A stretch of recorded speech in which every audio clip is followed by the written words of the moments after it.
मारने के लिए आतुर हुए शंकर भगवान के सिर से एक पसीने की बूंद पृथ्वी पर गिर गई। गिरते से एक धधकता हुआ अंगारा, लाल धधकता हुआ अंगारा ग्रह एक पुत्र के रूप में जन्म ले लिया। पृथ्वी से हुआ इसलिए मंगल कहला गया। धधकता हुआ।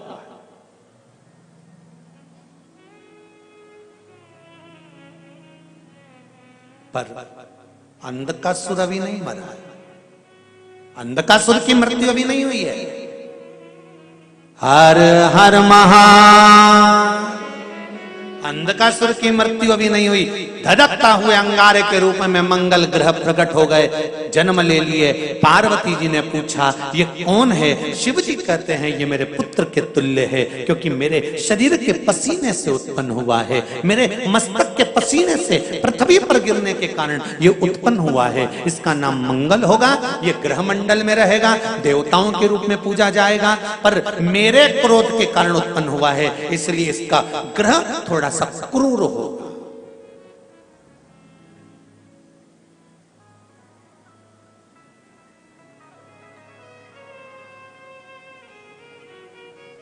एक बात बहुत ध्यान से सुनिएगा। विवाह, शादी, संतान प्राप्ति, विवाह के बाद में विवाद या किसी नए कार्य के लिए आगे बढ़ रहे हैं और उसमें अड़चन आ रही है, तो एक बार किसी ज्योतिष आचार्य के पास जाकर पूछना, वो बता देगा या तो मंगल या शनि कुछ ना कुछ, कोई ना कोई क्रूर ग्रह तकलीफ दे रहा होगा। ज्योतिष आचार्य के पास जाएंगे, वो कहेगा।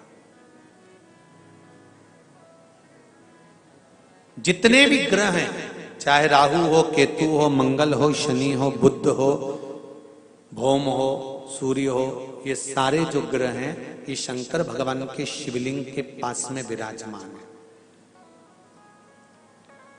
शिवलिंग के पास में विराजमान।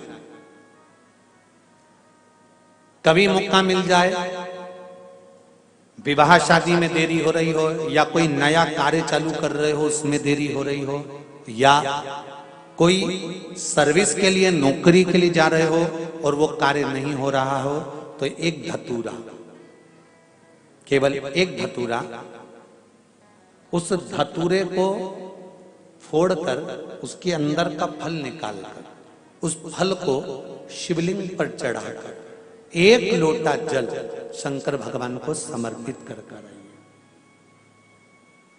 दिन होना चाहिए मंगलवार। कौन सा दिन होना चाहिए? जम के बोलो जरा, मंगलवार का समर्पित करो। उसके बाद में आप विवाह के लिए अगर समर्पित करे हैं तो विवाह में देरी नहीं होगी। व्यवसाय और व्यापार के लिए या नौकरी के लिए समर्पित करे हैं तो उसमें देरी नहीं करूंगा। आप अगर दिल से कर रहे हैं कोई उपाय, आप भगवान शंकर की आराधना अगर दिल से कर रहे हैं, भगवान शिव की आराधना आप हृदय से कर रहे हैं, तो ये निश्चित है कि शिव दिल से सुनेगा जरूर। तेरा ही दिया मैंने खाया पिया है, तेरा शुक्रिया, तेरा शुक्रिया। पत्रिका खोलते हैं पंडित जी और कह देते हैं कि काल सर्प दोष है। पत्रिका खोलते हैं और कह देते हैं पितृ दोष है। उनसे मेरा निवेदन है, जिसकी पत्रिका में काल सर्प दोष है, पितृ दोष है, उनसे निवेदन करूंगा, यदि काल सर्प दोष है और आप त्र्यंबकेश्वर जाकर पूजन नहीं करा सकते काल सर्प दोष की, तो एक तांबे के कलश में शक्कर भर लो, उस पे चांदी के 2 नाग नागिन रख लो। रविवार के दिन सिर के पास में, जिस घर में सोते हो, पलंग पर सोते हो, उस पलंग के थोड़ी सी दूर पर उस कलश को रख लो। सोमवार को स्नान करो, सुबह जल्दी उठकर दोनों नाग नागिन की पूजन करो। घर में किसी से ज्यादा बात ना करो। स्नान कर कर, पूजन कर कर थोड़ा सा कटोरी में कच्चा दूध लेकर उस नाग नागिन पर चढ़ाकर पूजन कर कर सफेद फूल 2 चढ़ाकर उस कलश को ले जाओ और शंकर जी के शिवलिंग पर ऐसे अर्पण कर दो। कलश वापिस ले आओ, नाग नागिन शक्कर सब चढ़ा दो। वापिस घर पर आओ, घर पर आकर फिर एक बार स्नान करो। महाराज कितना भी भारी काल सर्प दोष क्यों ना हो, पितृदोष कैसा भी हो, उसमें आराम लग जाता है। बहुत अच्छे से समझ लीजिए, जिसके घर में क्लेश होता हो, अशांति रहती हो, क्लेश रहता हो, या छोटी छोटी बात पर विवाद चालू हो जाता हो, या पति पत्नी में, परिवार में, सास बहू आदि कादिक में कहीं ना कहीं कुछ अगर विवाद रहता हो, तो शास्त्र कहता है ऐसा बेलपत्री की डंडी रहती है ना, बहुत ध्यान दीजिएगा महाराज। श्राद्ध पक्ष की कथा चल रही है, शिव महापुराण आज विराम की ओर है, ध्यान दीजिएगा।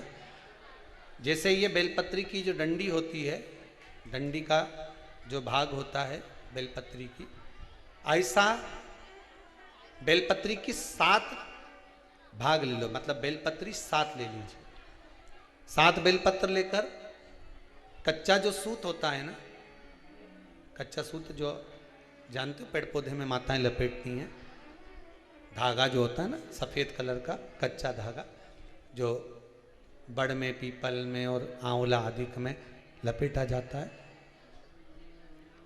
कच्चा सूत, उसको शंकर भगवान और माता पार्वती का स्मरण कर कर नंदी के, जो नंदी होता है, नंदी के राइट भाग में, नंदी का एक पांव ऊंचा होता है, आपने देखा होगा आगे का पांव ऊंचा होता है, बैठते समय नंदी का एक पांव ऊंचा है, एक पांव नीचे की ओर जाता है। तो नंदी का जहां पांव ऊंचा है, उस ऊंचे पांव के पास में बैठना है। कच्चे सूत पर उस बेलपत्री के जो 7 गुच्छ हैं, 7 जो बेलपत्री के भाग हैं, 7 बेलपत्री हैं, उसको अपना नाम गोत्र स्मरण कर कर उस कच्चे सूत को लपेटना है। महाराज लाल कलर का चंदन उस बेलपत्री के पत्ते में जो अग्रभाग होता है, सबसे आगे का भाग, 7 में लाल चंदन लगाना है। महाराज उस चंदन को लगाकर आप प्रदोष के दिन, प्रदोष काल में शंकर भगवान को समर्पित अगर करते हैं, तो जिस घर का गोत्र बोला है उस घर में कभी क्लेश नहीं हो सकता, उस शांति का अनुभव कर, उसमें क्लेश नहीं हो सकता। एक धागा होता है पक्का धागा, एक धागा होता है कच्चा धागा। बहुत ध्यान दीजिएगा महाराज, पक्के धागे